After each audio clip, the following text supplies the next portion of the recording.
Kalau di Ki Hajar ini menjelaskannya dengan istilah budi pekerti. Nah, ini tentu saja konotasinya agak berbeda, meskipun mirip saja, daya dengan pekerti. Budi kalau di Ki Hajar itu sebenarnya aspek batinnya.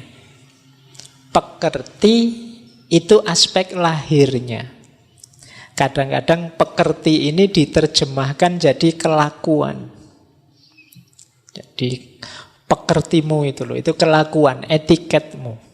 Nah, kelakuan itu muncul karena budi, karena batinnya. Kalau batinnya beres, pekertinya ya kemungkinan beres.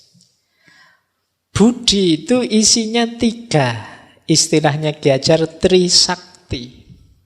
Nah, teman-teman, kalau nyari kesaktian nggak usah kemana-mana. Kita sudah punya 3 jenis kesaktian dalam hidup ini. Yang pertama cipta, yang kedua rasa, yang ketiga karsa. Jadi pikiran, rasa, dan kemauan. Ini dahsyat kalau kita bisa mengelolanya. Namanya Trisakti. Inilah bekal hidup yang paling dasar. Manusia itu harus bisa berpikir, manusia itu harus bisa merasa, dan harus punya kemauan. Dari budi inilah nanti muncul pekerti. Jadi pekerti ini aspek praksisnya. Seperti saya bilang tadi, kalau budinya jernih, beres, keluarnya juga beres. Inilah nanti yang jadi dasar kebudayaan. Kok hidup kita rasanya kacau balau, rusak, tidak karu-karuan, kemungkinan dasarnya yang keliru, yaitu budi pekertinya yang tidak beres.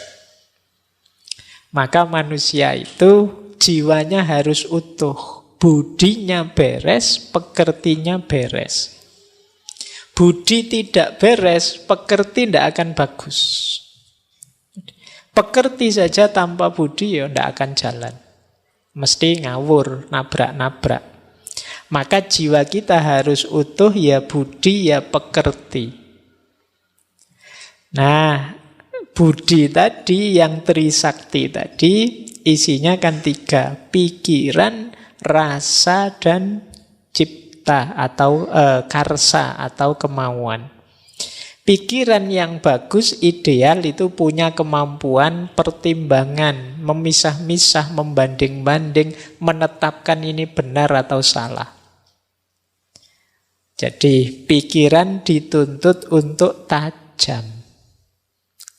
Kalau rasa itu kepekaan terhadap baik dan buruk.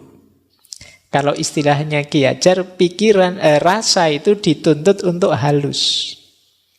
Jadi halus itu peka. Mudahnya rasa yang peka itu, kalau saya melakukan sesuatu yang tidak enak, tidak pantas, ganjel rasanya, tidak nyaman. Nah, itu berarti rasamu halus. Disindir-sindir cepat nyambungnya.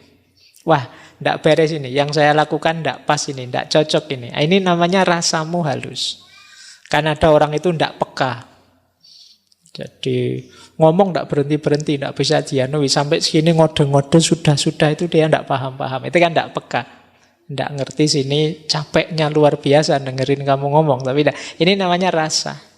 Bertamu sampai jam berapa, sini yang nerima tamu sampai ngantuk-ngantuk, dia tidak peduli. Ngomong saja, asik saja. Ini namanya tidak peka, tidak rasa. Atau ada tamu mulai pagi sampai siang tidak disuguhi apa-apa. Itu bagi orang Jawa tidak peka. Minum aja tidak ditawari. Nah, misalnya. Nah, ini perlu halus, perlu kepekaan rasa. Jadi, ini harus hidup. Selain yang pikiran yang tajam tadi. Kalau hanya pikiran saja tanpa rasa, ya kayak tadi misalnya, ada tamu dari pagi sampai sore tidak disuguh apa-apa. Wong saya tidak ngundang kok, dia datang-datang sendiri kok. Ya masuk akal. Secara rasional memang begitu. Jadi bukan salahmu tidak disuguh, dia datang-datang sendiri. Tapi kan secara rasa mungkin tidak begitu.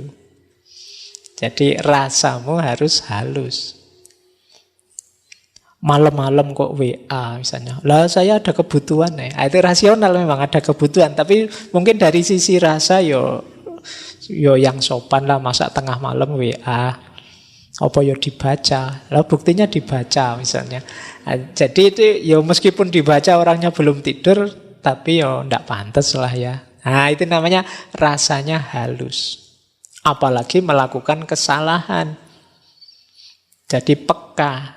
Wah, dosa ini saya. Wah, tidak boleh ini saya langgar. Ini namanya rasa yang halus. Plus yang ketiga, karsa, kemauan. Jadi keteguhan terhadap cita-cita, keinginan. Ini namanya karsa. Jadi tidak hidup asal-asalan, tapi tahu target tujuanku hidup, mau apa, untuk apa. Jadi ini namanya kemauan. Ini harus konsisten, teguh, tidak mudah dipengaruhi. Jadi budi isinya tajamnya pikiran, halusnya rasa, dan teguh pada kemauan. Inilah orang yang berbudaya namanya. Jadi tidak sekedar rasional benar salah, tapi juga peka terhadap baik buruk dan juga teguh terhadap kemauan. Teguh kemauan ini loh yang tadi orang jadi lebih baik.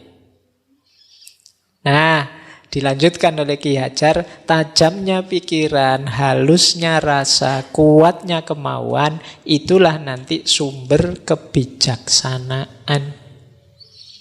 Orang hidup itu kan tidak hanya berhenti pada kebenaran yang benar salah, tapi perlu kebijaksanaan.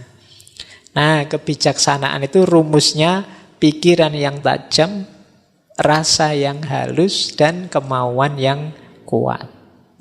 Ini kan yang kita kejar-kejar dalam ngaji filsafat. Selalu yang dicari kebijaksanaan. Ternyata rumusnya dari Ki Hajar ya pikiran tajam, rasa yang halus, dan kemauan yang kuat. Oke, jadi ada kodrat, ada